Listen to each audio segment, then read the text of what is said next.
नमस्कार मित्रों। आज मैं एक ऐसी बात पर चर्चा करने जा रही हूँ जिससे हम सब लोग बहुत कंफ्यूज रहते हैं।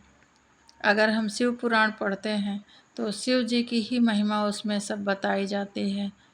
शिव जी द्वारा विष्णु की उत्पत्ति हुई कमल के नाल से, उसके बाद फिर ब्रह्मा जी की उत्पत्ति हुई। अगर देवी भागवत पढ़ते हैं तो आपने देखा होगा कि देवी जी की ही महिमा सर्वस्त्र बताई गई है। उन्हीं से सब कुछ हुआ है पैदा, उसके बाद सृष्टि का निर्माण है।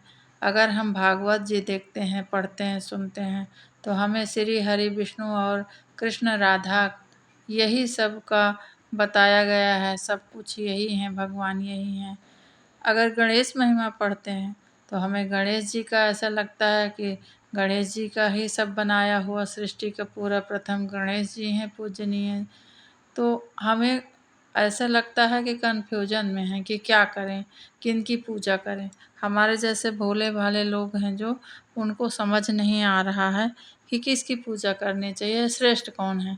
तो हमें ये सब में ना पढ़ के, क्योंकि श्रेष्ठ तो सभी लोग हैं और एक समय आता है जब उनका लीलाएं हैं अनेक प्रकार से करते हैं। मैंने देखा, पढ़ा, सुना थोड़ा, तो मुझे यही समझ में आया। जब माँ भगवती दुर्गा माँ, तो उनका रूप ऐसा लगता है कि सब कुछ वही करती हैं। उधर से देखो, इधर लाडली सरकार अपनी राधा महारानी, तो ऐसा लगता है कि यही सब कुछ सृष्टि का वो करी हैं। हमें भगवान की पूजा पाठ करनी है, उससे ज़्यादा हमें कुछ मतलब नहीं है। कोई बोलते हैं हमारे शिव जी बहुत बड़े हैं, आपके ब्रह्मा जी बहुत छोटे हैं। ईश्वर एक ही हैं मित्रों। बदल बदल के समय समय पर उन्होंने अपना स्वरूप धारण करके सृष्टि का निर्माण करके और सृष्टि को सही ढंग से चलाने के लिए हमारे लिए लीलाएं अनेक अनेक प्रकार से किया है। कभी राम भगवान बन के, कभी विष्णु भगवान वही हैं, लक्ष्मी माँ वही हैं, सीता महारानी वही हैं, वही आगे लाडली सरकार जी आपकी हैं।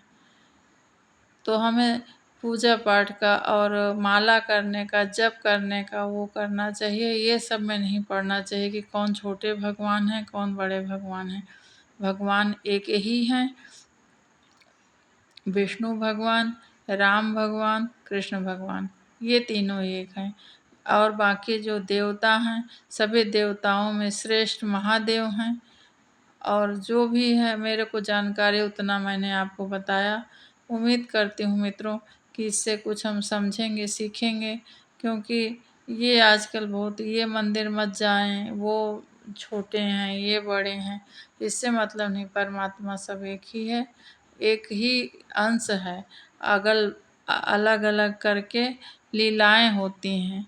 उसके अलावा जैसे शिव तत्व का 12 ज्योतिर्लिंग में बताया गया है, जहाँ भी जाएंगे हैं तो शिव भगवान ही। उसी प्रकार मंदिर अनेक प्रकार के, राम के, कृष्ण के, विष्णु भगवान के मंदिर हैं, लेकिन तत्व एक ही है तीनों जन का। इसी प्रकार देवी भगवती, माँ भगवती, पार्वती, दुर्गा महारानी और राधिका, सीता, लक्ष्मी, सब मातेश्वरी एक ही हैं। महिमा उनकी अलग अलग समय पे अलग अलग की गई है, लीलाएं उनकी अलग अलग वर्णन है।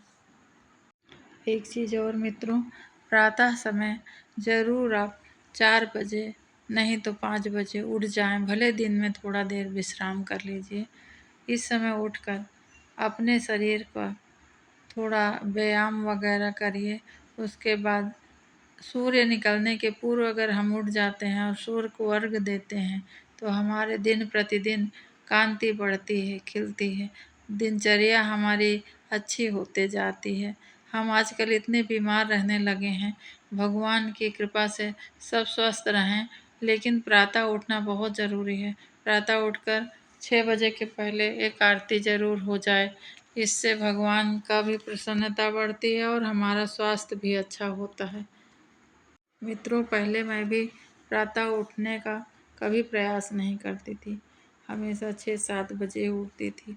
लेकिन कुछ 3-4 साल हो गए 4 बजे उठ जाती हूँ, स्नान वगैरह करके प्रातः माला करना हो गया, आरती करनी हो गई, अपने आप में अच्छा लग रहा है मुझे।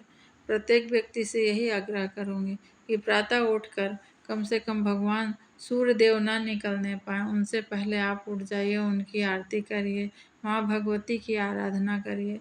एक बार ये सब करके देखिए, आपके जीवन में बहुत बदलाव आने वाला है मित्रों। माँ भगवती की कृपा बहुत जल्दी मिलती है हम सबको, लेकिन हम सब उतना करते ही नहीं हैं, अपने आप में ही उलझे रहते हैं।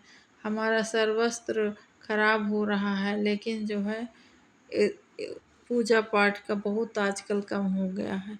आप सभी से अनुरोध है, नहीं पूजा कर पा रहे हैं तो भी से आप प्रणाम करिए माँ भगवती का अपने दिन की शुरुआत करने के लिए।